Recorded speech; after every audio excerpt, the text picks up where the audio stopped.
Morning students. देखिए आज हम लोग केवीएल पढ़ेंगे और केवीएल में पहली बात तो ये हम आपको बताएंगे कि केवीएल को अप्लाई कहाँ करते हैं, कैसे करते हैं और इसका यूज जो करते हैं हम लोग वो कितने कितने अच्छे अच्छे न्यूमेरिकल्स को सॉल्व करने में बहुत मदद करता है। देखिए हम लोग केवीएल पढ़ेंगे लेकिन एक क्वेश्चन के माध्यम से हम समझेंगे कि केवीएल आखिर चीज क्या है और इसको कैसे अप्लाई करते हैं।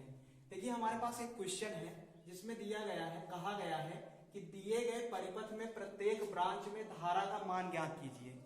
इसका मतलब हमारे पास दो सर्किट दिया गया है, परिपथ दिया गया है, सर्किट कह लो चाहे परिपथ कह लो। एक परिपथ ये है कि जिसमें हमारे पास 20 वोल्ट की बैटरी लगी है और 2 ओम का रेजिस्टेंस एक लगा है और दूसरा रेजिस्टेंस 2 ओम का लगा है। और उसके बाद दूसरा हमें परिपथ दिया गया है जिसमें ये दिया गया है कि एक 40 वोल्ट की बैटरी लगी है, 2 ओम का रेजिस्टेंस लगा है, फिर 2 ओम का रेजिस्टेंस लगा है, फिर 2 ओम का रेजिस्टेंस लगा है, फिर 20 वोल्ट की एक बैटरी और कनेक्ट है। इस तरीके से हमको 2 परिपथ दिए गए हैं। तो उसके बाद इसमें कहा गया प्रत्येक ब्रांच में धारा का मान ज्ञात कीजिए। अब प्रत्येक ब्रांच में अगर धारा का मान ज्ञात करना है इसका मतलब ये हुआ कि इसमें जो अवयव लगे हुए हैं, इसमें जो अवयव लगे हुए हैं, अवयव या एलिमेंट जो भी लगे हैं, एक अवयव ये लगा, दूसरा अवयव ये लगा और तीसरा अवयव ये लगा। तो इन अवयव मतलब ऐसा मार्ग जिसमें कोई अवयव जुड़ा होता है उसी को हम लोग क्या कहते हैं, ब्रांच कहते हैं। उसी को हम लोग क्या कहते हैं, ब्रांच कहते हैं। इसका मतलब एक ब्रांच की, दूसरी ब्रांच की और तीसरी ब्रांच की है। तो हमारे पास कितनी ब्रांच है इस टाइप पे, ये जितनी ब्रांच है इसमें कहा गया है दिए गए परिपथ में प्रत्येक ब्रांच में धारा का मान ज्ञात कीजिए। इसका मतलब हमें इसमें धारा कितनी जा रही है ये ज्ञात करना है, इसमें धारा कितनी जा रही है ये ज्ञात करना है। और इसमें देखिए कोई अवयव नहीं जुड़ा है इसलिए इसको हम ब्रांच नहीं लेते हैं, इसको हम ब्रांच की तरीके से नहीं मानते। और इसमें कितनी धारा निकल रही है ये भी। अब यहाँ पे देखिए इसमें धारा का मान ज्ञात करना है हमको, कितनी जाएगी, इधर कितनी धारा जाएगी ये ज्ञात करना है, इसमें कितनी धारा जाएगी ये ज्ञात करना है और इससे कितनी धारा जाएगी ये ज्ञात करना है। देखिए हमको ज्ञात ये चीजें करनी है लेकिन एक चीज हम आपको बताते हैं कि इस क्वेश्चन को कैसे सॉल्व कर रहे हैं, फिर इस क्वेश्चन को कैसे सॉल्व कर रहे हैं और केवीएल कैसे अप्लाई होगा ये बताते हैं आपको। देखिए पहला क्वेश्चन जो है, पहले सर्किट को हम लोग उठाते हैं और यहाँ पर देखिए, यहाँ पर अगर हम लोग देखते हैं तो यहाँ पर हमें वोल्टेज मतलब विभवांतर कितना पता नहीं, विभवांतर जो हमको पता है V बराबर 20 वोल्ट, V बराबर 20 वोल्ट। अब उसके बाद हम लोग क्या करते हैं, यहाँ पे एक रेजिस्टेंस, यहाँ पे दूसरा रेजिस्टेंस। हम लोग क्या काम करते हैं, मान लेते हैं कि धारा ऐसे चल रही है, मान लेते हैं कि I एम्पियर की धारा ऐसे इधर से चल रही है। अब I एम्पियर की धारा अगर इधर से चल रही है, इसमें देखो I धारा जा रही है, इसमें देखो I धारा जा रही है। इसका मतलब जब दोनों के दोनों रेजिस्टेंसों में सेम करंट फ्लो हो रही है तो ये दोनों के दोनों रेजिस्टेंस समान सीरीज कनेक्शन में है, सीरीज कनेक्शन में है। अगर ये सीरीज कनेक्शन में है तो इसका और इसका इक्विवेलेंट रेजिस्टेंस अगर हम ज्ञात करना चाहें तो Req बराबर R1 प्लस R2। अब ये हमारे लिए क्या बना, R1, ये हमारे लिए क्या बना, R2 बना। तो Req बराबर R1 मतलब 2 प्लस R2 मतलब 2। तो ये हमारे पास कितना आ गया, टोटल 4 ओम, मतलब इक्विवेलेंट रेजिस्टेंस हमारे पास कितना आ गया, 4 ओम। अगर 4 ओम आ गया तो हमने ओम के नियम में पढ़ा है, तो हमने ओम के नियम में पढ़ा है V बराबर IR, V बराबर IR, जहां पे V क्या है, V विभवांतर है और I क्या है, धारा है, R क्या है, इक्विवेलेंट रेजिस्टेंस है। किसका रेजिस्टेंस, इक्विवेलेंट रेजिस्टेंस, सर्किट का, पूरे सर्किट का इक्विवेलेंट रेजिस्टेंस है। अब पूरे सर्किट का अगर इक्विवेलेंट रेजिस्टेंस है हमको पता 4 ओम, विभवांतर पता हमको 4 ओम। अगर हम करंट का मान ज्ञात करना चाहें तो मान रखते हैं 20 बराबर I कितना है, यहाँ पे I का मान हमको नहीं पता। अब यहाँ पे R इक्विवेलेंट कितना है, 4 है। अब यहां से हम लोग क्या करते हैं, I बराबर 20/4 करते हैं और ये I बराबर हमको कितना मिल जाता है, 5 एम्पियर। हमको 5 एम्पियर करंट मिल जाती है। इसका मतलब यहाँ पे हमको कितना मिल गया, 5 एम्पियर करंट मिल गई। अब ये 5 एम्पियर करंट मिल गई, इसका मतलब इस ब्रांच में कितनी करंट, 5 एम्पियर। इस ब्रांच में यही करंट आगे बढ़े 5 एम्पियर। इसमें कितनी जा रही भाई, 5 एम्पियर। इसमें कितनी करंट जा रही है, 5 एम्पियर। क्यों, क्योंकि कोई और ब्रांच है नहीं कि वहां कहीं चली जाए करंट। इसका मतलब इसमें भी 5 एम्पियर, तो इसका मतलब इसमें इस ब्रांच में 5 एम्पियर, इस ब्रांच में 5 एम्पियर, इस ब्रांच में 5 एम्पियर। एक क्वेश्चन को तो हमने सॉल्व कर दिया कि प्रत्येक ब्रांच में बहने वाली करंट का मान ज्ञात कर लिया, किसकी सहायता से? ओम के नियम की सहायता से। ओम के नियम की सहायता से हमने इसमें इस परिपथ में बहने प्रत्येक ब्रांच में बहने वाली करंट का मान ज्ञात कर लिया। लेकिन अगर यहीं पर हम दूसरे वाले क्वेश्चन को देखते हैं, दूसरे वाले क्वेश्चन को देखते हैं तो हम लोग क्या करते हैं, इक्विवेलेंट रेजिस्टेंस ज्ञात अगर हमको करना है हम कर लेंगे, ये है, ये है, ये है, हम इक्विवेलेंट रेजिस्टेंस ज्ञात कर लेंगे। और लेकिन हमको विभवांतर की जहां पे बात आएगी, इस टर्म की बात आएगी, यहाँ पे 40 वोल्ट दिया, यहाँ पे 20 वोल्ट दिया। अब विभवांतर हम किसको मान लें? हम ऐसा कर ही नहीं पा रहे हैं कि हम विभवांतर कितना माने, 40 मान लें कि 20 मान लें, क्या माने, हमको ये समझ में नहीं आ रहा है। इसका मतलब ये वाला न्यूमेरिकल जो है, जो हमने V बराबर IR पढ़ा है, इसके माध्यम से ये सॉल्यूशन नहीं होने वाला इसके माध्यम से। तो इसके लिए एक नियम वैज्ञानिकों ने दिया है, उन्होंने अपने नियम में बताया है कि जब भी किसी भी परिपथ में एक या एक से अधिक बैटरी जुड़ी हो, जैसे ये 40 वोल्ट और ये 20 वोल्ट, एक या एक से अधिक, मतलब ये भी केवीएल से सॉल्व कर सकते थे, साथ साथ इसको ओम के नियम से भी कर सकते हैं, लेकिन इसको ओम के नियम से करना चाहें तो बड़ी प्रॉब्लम, नहीं हो पा रहा है। लेकिन इसको इस तरीके की सर्किट को सॉल्व करने के लिए जिसमें एक से अधिक बैटरी लगी हो, इस तरीके की सर्किट को सॉल्व करने के लिए हमारे पास एक नियम वैज्ञानिकों ने दिया है, उसे हम लोग कहते हैं केवीएल। उसे हम लोग क्या कहते हैं? केवीएल। अब केवीएल को पूरा फुल फॉर्म में कहते हैं Kirchhoff voltage law, Kirchhoff voltage law. इसी को दूसरे नाम से भी हम लोग जानते हैं, उसको ये कहते हैं ऊर्जा संरक्षण का नियम, ऊर्जा संरक्षण का नियम से भी इसी को कहते हैं, इसी को जानते हैं। अब किरचॉफ केवीएल में ऐसा क्या बताया गया कि जिसके माध्यम से हम इस टाइप के न्यूमेरिकल को सॉल्व करते हैं, देखते हैं। इसमें बताया गया कि किरचॉफ के वोल्टेज नियम के अनुसार, किरचॉफ के वोल्टेज नियम के अनुसार किसी भी बंद लूप में विद्युत वाहक बलों मतलब एक विद्युत वाहक बल और दूसरे विद्युत वाहक बल देखें दिए, तो मतलब बंद लूप में विद्युत वाहक बलों तथा वोल्टेज ड्रॉपों, विद्युत वाहक बल ये हो गए, ये या यहाँ पे माने तो विद्युत वाहक बल ये हो गए, तथा वोल्टेज ड्रॉपों। वोल्टेज ड्रॉप का मतलब ये होता है कि जब भी किसी रेजिस्टेंस में करंट फ्लो होती है, तो मान लो इस रेजिस्टेंस में करंट फ्लो हो रही है, कितनी करंट? I करंट फ्लो हो रही है। अगर इस रेजिस्टेंस में I करंट फ्लो हो रही है तो हम कहें कि इसमें वोल्टेज ड्रॉप कितना आएगा भाई? इसमें वोल्टेज ड्रॉप आएगा IR1। अब फिर यही करंट आगे बढ़ी, यहाँ गई, तो यहाँ पे वोल्टेज ड्रॉप कितना आ रहा है भाई? यहाँ पे वोल्टेज ड्रॉप आ रहा है IR2। तो ये इसमें वोल्टेज ड्रॉप मतलब करंट और रेजिस्टेंस का गुणनफल क्या कहलाता है? वोल्टेज ड्रॉप कहलाता है। तो आपको समझ में आया? विद्युत वाहक बल मतलब जो बैटरी लगी है वो, और वोल्टेज ड्रॉप मतलब जो रेजिस्टेंस है, इसमें जितनी करंट फ्लो हो रही है उसका, और रेजिस्टेंस का गुणनफल क्या कहलाएगा? Voltage drop. का बीजगणितीय योग शून्य होता है। का बीजगणितीय योग शून्य होने का मतलब क्या है? तो इसको हम इसका हम ऐसे नॉर्मली योग नहीं लिखते हैं कि कुछ भी उठाया जोड़ के रख दिया, ऐसा नहीं करते। इसको हम लोग क्या काम करते हैं? बीजगणितीय योग लेते हैं। बीजगणितीय योग जब हम लेते हैं ना, मान लो हम इस सर्किट में केवीएल लगा रहे हैं, तो उसमें नियम इसमें निकल कर आता है हमारे पास क्या? E विद्युत वाहक बल।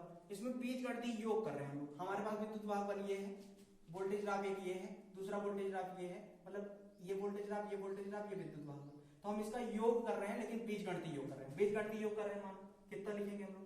E minus IR1 minus IR2 बराबर जीरो। ये हमारे पास क्या निकल गया है? बीजगणितीय योग। अब देखिए हम लोग कैसे, इसके आगे हम आपको बताएंगे कि आखिर ये विद्युत वाहक बल तो आपको समझ में आया, वोल्टेज ड्रॉप तो आपको समझ में आया, लेकिन इनका बीजगणितीय योग कैसे किया गया है, कैसे केवीएल को अप्लाई करेंगे, इसी क्वेश्चन में हम आपको आगे डिटेल में बताते हैं। देखिए अभी हम लोग ना केवीएल को कैसे अप्लाई करते हैं, हम लोग ये सीखते हैं। देखिए केवीएल को अप्लाई करने के लिए हम लोग सबसे पहला काम क्या करते हैं वो हम आपको बताते हैं। देखिए अगर हमको केवीएल को अप्लाई करना है तो पहला काम ये करना होगा कि जो भी हमें परिपथ दिया है, जो भी हमें परिपथ दिया है उसमें हम लोग क्या करेंगे, धारा का प्रवाह करेंगे। क्या करेंगे भाई, धारा का प्रवाह। धारा का प्रवाह मतलब अपने मन से धारा को प्रवाहित करवा देंगे। धारा का प्रवाह मतलब अपने मन से धारा को प्रवाहित करवा देंगे। चलिए ठीक है, हम इसमें करते हैं। अभी मान लो कि धारा का प्रवाह करवाना है। चलो मान लिया हमने कि यहां से जो है करंट I1, करंट कितनी I1 फ्लो हो रही है इस डायरेक्शन में। ये करंट यहाँ गई, फिर यहाँ पे आई। यहां से ये करंट जब आई तो यहाँ पर हमने मान लिया इधर कितनी करंट चली गई भाई, I2 चली गई। कितनी करंट चली गई, I2। और इधर की ओर कितनी करंट चली गई, I3 चली गई, I3 चली गई करंट। तो हमने इस तरीके से देखिए, यहां से I1 करंट चली, यहाँ पे आई, यहाँ पे आई, और यहाँ पे दो भागों में बट गई। यहाँ पे दो भागों में बट गई, एक तो I2 और दूसरा क्या, I3।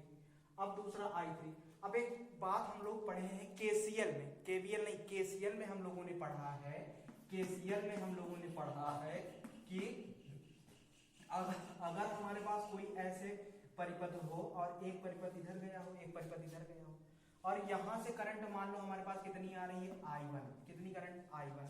और इधर कितनी करंट जा रही है, ये देखिए इधर कितनी करंट जा रही है, I2। और इधर कितनी करंट जा रही है, I3। तो हमने केसीएल में पढ़ा है कि किसी भी संधि पर आने वाली धाराएं तथा संधि से जाने वाली धाराओं का बीजगणितीय योग शून्य होता है, का बीजगणितीय योग शून्य होता है। इसका मतलब ये कि मान लो ये संधि पर धारा आ रही है, ये संधि पर क्या हो रहा है, धारा आ रही है, तो आने वाली धारा मतलब I1, आने वाली धारा I1। अब देखो इसी संधि से ये धारा जा रही है, इसी संधि से ये धारा जा रही है, तो माइनस, बीजगणितीय योग ले रहे हैं इसलिए हम माइनस लिख रहे हैं, I2 माइनस, और ये देखो संधि से दूर जा रही है, माइनस I3 बराबर 0। केसीएल में हम लोग यही कहते हैं कि किसी भी संधि पर आने वाली धारा तथा संधि से जाने वाली धाराओं का बीजगणितीय योग शून्य होता है। इसका मतलब बीजगणितीय योग जब हम लेते हैं, देखो यहाँ से कितनी करंट आ रही है, I1 करंट आई, और यहाँ से जाके कितनी I2 जा रही है, यहाँ से कितनी I3 जा रही है। तो ये लिखेंगे हम लोग, जब इस तरीके का चित्र हो जाएगा हम लोग लिखेंगे I1 और माइनस I2 माइनस I3 बराबर 0। अब यहाँ से हम लोग क्या काम करते हैं कि I3 का मान ज्ञात कर लेते हैं। अगर हम I3 को इधर भेज दें, I3, तो ये हमारे पास I3 बराबर क्या निकल के आ जाएगा, I3 बराबर हमारे पास निकल के आ जाएगा I1 minus I2, I1 minus I2। इसका मतलब जब I3 का मान केसीएल के हिसाब से, I3 का मान केसीएल के हिसाब से I1 माइनस I2 है, तो हम यहाँ पे I3 का की जगह हम लोग सीधा सीधा यही रख देते हैं, I1 माइनस I2। ये इसमें कितनी करंट फ्लो हो रही भाई, I1 minus I2, I1 minus I2 इस वाली ब्रांच में फ्लो हो रही है, इसमें I1, इसमें I2, इसमें कितनी I1 माइनस I2। अब देखो यही करंट आगे बढ़ी, यही करंट आगे बढ़ी, इसमें कितनी करंट आ रही भाई, I2 करंट ही तो आ रही, I2 करंट आ रही, इधर कितनी आ रही है, इधर कितनी आ रही है, I2 आ रही है, इधर कितनी जा रही है, I2 जा रही है। अब देखो ये I1 माइनस I2 यहाँ पे जब आएगी इस संधि पे, तो I2 ये प्लस I1 ये सब मिलकर तीन, ये वाली धारा प्लस ये वाली धारा मिलकर बन जाएगी सीधा सीधा क्या, I1। इसकी इधर की ओर कितनी जाएगी करंट, I1 जाएगी, I1 जाएगी इधर की ओर करंट। अब इसके बाद हम लोग क्या काम करते हैं कि हमने तो करंट को मान लिया, करंट को हमने दिखा दिया कि पूरे परिपथ में करंट कैसे फ्लो हो रही है, हमने इस बात को दिखा दिया। अब लेकिन इसके बाद हमारे पास क्या अगला स्टेप क्या है, अगला स्टेप ये है कि लूप का चुनाव करते हैं। लूप का चुनाव करने का क्या मतलब होता है, लूप का चुनाव करने का मतलब ये होता है ऐसा बंद परिपथ, ऐसा बंद परिपथ जिसमें कोई और परिपथ ना हो, ऐसा बंद परिपथ जिसके अंदर कोई और परिपथ ना हो। अगर हम लोग देखें तो यहाँ पे एक लूप ये हमारा है और दूसरा लूप कौन सा है हमारा, ये वाला है। अब एक बात और करें हम लोग, तो ये देखो ऐसे ऐसे ऐसे ऐसे एक लूप बन रहा है, लेकिन हमें इसके बीच में भी तो एक ये मिल रहा है, फिर ये मिल रहा है। तो ऐसा नहीं करेंगे कि किसी के अंदर कोई परिपथ हो, अंदर परिपथ ना हो। अगर अंदर परिपथ होगा तो वो लूप नहीं कहलाता, वो मेश कहलाता है। इसका मतलब क्या हुआ कि हमको लूप का चुनाव करना है। अगर हमको लूप का चुनाव करना तो हमारे पास एक लूप ये बना, ऐसा नहीं करेंगे कि इस बड़े वाले परिपथ को भी कह देंगे कि ये तीसरा लूप है। तीसरा लूप ये नहीं, लूप पहला ये बना, दूसरा लूप ये बना, तीसरे लूप की बात की जाए तो इसमें तीसरा लूप है ही नहीं, तो तीसरा लूप नहीं है। अगर हो सकता था, अगर ऐसे सर्किट और बढ़ा दिया हो तो तीसरा लूप आ जाता, लेकिन इसमें इस टाइम पर एक लूप दो लूप। अगर इस पूरे परिपथ की ऐसे बात कर लें तो ये लूप नहीं है, ये लूप नहीं है, इसका मतलब एक लूप दो लूप। लूप का चुनाव हमने कर दिया। फिर चलने की दिशा, चलने की दिशा, चलो ठीक है, लूप का चुनाव हमने कर दिया। चलने की दिशा मान ले रहे हैं हम लोग, कैसे चल रहे हैं हम लोग, ऐसे चल रहे हैं। फिर उसके बाद चलने की दिशा, एक लूप में चलने की दिशा ये हो गई, दूसरे लूप में भी मान लेते हैं हम लोग चलने की दिशा क्या है भाई, ऐसे है, चलने की दिशा ऐसे है। फिर यदि बैटरी के धन टर्मिनल से चलना प्रारंभ करते हैं तो धनात्मक मानते हैं। क्या धनात्मक मानते हैं, बैटरी का जो वोल्टेज होता है उसी को धनात्मक मानते हैं, और निगेटिव से चलना शुरू करते हैं तो उसी को ऋणात्मक मानते हैं। धारा की दिशा में चलने पर वोल्टेज ड्रॉप ऋणात्मक लेते हैं, मतलब अगर करंट ऐसे फ्लो रही तो हम भी ऐसे चल रहे हैं तो जो वोल्टेज ड्रॉप आएगा उसको ऋणात्मक लेते हैं। तो इसका क्या मतलब हो, देखिए इसमें क्वेश्चन में देखिए, हमने अपने चलने की दिशा कैसे मानी, ऐसे मानी है। हमने लूप फर्स्ट में चलो नाम लिख देते हैं, A B C D E F, ये हमारे पास क्या है, लूप नाम लिख दिया हमने। अभी हम लोग क्या कहते हैं, loop A B C D A में, लूप इतने में हम लोग अपने चलने की दिशा क्या माने हैं, हम लोग अपने चलने की दिशा ये माने हैं। अगर हमने अपने चलने की दिशा को ये माना है तो इसका मतलब हम चलेंगे कैसे भाई, ऐसे ही चलेंगे। जब हम ऐसे चलेंगे, चलो हमने क्या कहा आपसे, यदि बैटरी के धन टर्मिनल से चलना प्रारंभ करते हैं तो धनात्मक लेते हैं, धनात्मक मानते हैं। तो चलो ये बैटरी का जो छोटा वाला हिस्सा होता है वो ऋणात्मक होता है, जो बड़ा वाला हिस्सा होता है उसको हम धनात्मक मानते हैं। तो अगर हम यहाँ से चलना प्रारंभ करें तो ये बैटरी का धनात्मक हिस्सा ही तो है, यहाँ से चलना स्टार्ट किया, इसका मतलब ये कौन सा हिस्सा भाई, ये कौन सा हिस्सा, धनात्मक वाला। तो धनात्मक वाले में हम क्या लिखेंगे, 40। फिर आगे बढ़ रहे हैं, यहाँ पे बढ़े, देखो हम लोग ऐसे ही चल रहे हैं, हम लोग कैसे चल रहे हैं, ऐसे चल रहे हैं, और ये करंट कैसे फ्लो रही है, ऐसे फ्लो रही है। इसका मतलब हम धारा की दिशा में चल रहे हैं, धारा की दिशा में। अगर हम देखो धारा की दिशा में चलने पर वोल्टेज ड्रॉप ऋणात्मक लेते हैं, तो ऐसे चल रहे हैं, इसमें वोल्टेज ड्रॉप कितना होगा, I1 2I1, कितना होगा भाई, करंट गुणे रेजिस्टेंस, कितना हो जाएगा, माइनस 2I1। फिर उसके बाद हम और आगे बढ़े, अब ऐसे इस लूप में चल रहे हैं ना, इस लूप में जब हम ऐसे नीचे आएंगे, अब इसमें कितनी करंट आ रही, I1 माइनस I2, तो वोल्टेज ड्रॉप कितना हो जाएगा, देखो धारा की दिशा में ही तो हम चल रहे हैं, अभी भी हम धारा की दिशा में चल रहे हैं। ये देखो करंट की दिशा, ये हम नीचे की ओर चल रहे हैं धारा की दिशा में, तो ये कितना हो जाएगा, ये भी माइनस में हो जाएगा, और कितना 2 रेजिस्टेंस गुणे करंट, I1 माइनस I2, ये इतना वोल्टेज ड्रॉप। फिर हम लोग यहाँ आए, फिर इसी लूप में, एक ही लूप, अभी लूप की बात की जा रही है, इसी में हम लोग चले पूरा। तो इस तरीके से हमारे पास एक समीकरण ये प्राप्त हुआ, इसको थोड़ा सॉल्व करके लिखते हैं, 40 माइनस 2I1 प्लस 2I2 बराबर कितना आ जाएगा, 0 आ जाएगा। अब यहाँ पे हम लोग क्या काम करते हैं कि 2I1 मतलब कितना हो जाएगा, 4I1, मतलब कितना, minus 4I1 plus 2I2 plus 40 बराबर कितना, 0। इक्वेशन नंबर फर्स्ट बन गया। अब दूसरे लूप की हम बात करते हैं, इस वाले लूप में, दूसरे लूप में आते हैं। इसमें हमने चलने की दिशा क्या मानी, ऐसे चलने की दिशा हमने मानी है, ऐसे चलने की दिशा। तो हम जब जैसे चलने की दिशा हमने माना है हम वैसे ही चलेंगे। अब देखिए यहाँ पे मान लो कि हम लोग यहाँ से इस पॉइंट सी पॉइंट से, चलिए देखिए लूप सी ई एफ डी सी में हम लोग क्या काम करते हैं, यहां से चलना प्रारंभ, मान लो इस पॉइंट से हम चलना प्रारंभ कर रहे हैं, तो हम देख रहे हैं करंट कैसे जा रही है, I2 करंट कैसे जा रही है, ऐसे जा रही है। हम चल कैसे रहे, ऐसे चल रहे हैं। इसका मतलब हम धारा की दिशा में चल रहे हैं, धारा की दिशा में चलने पर वोल्टेज ड्रॉप ऋणात्मक लेते हैं। तो यहाँ पे वोल्टेज ड्रॉप जो आएगा 2I2 क्या होगा, ऋणात्मक। फिर यहां से आएंगे, यहाँ से जब हम बैटरी के धनात्मक टर्मिनल पे पहुंचेंगे, जब हम बैटरी के धनात्मक टर्मिनल पर पहुंचेंगे तो इसको कैसे मानेंगे, इसको ऋणात्मक मानेंगे। कैसे मानेंगे, ऋणात्मक मानेंगे। -20 -20। फिर उसके बाद यहां से हम आगे बढ़े, यहां से आगे बढ़े, यहां से आगे बढ़े, फिर इधर की ओर गए, इधर की ओर गए हम लोग। इधर की ओर देखो धारा इधर आ रही और हम जा कैसे रहे, ऐसे जा रहे हैं। इसका मतलब धारा की दिशा में चलने पर ऋणात्मक लेते हैं, तो धारा की विपरीत दिशा में चलने पर धनात्मक लेंगे। तो plus 2 I1 -I2, I1 -I2 बराबर 0। बराबर कितना आ गया, 0 आ गया।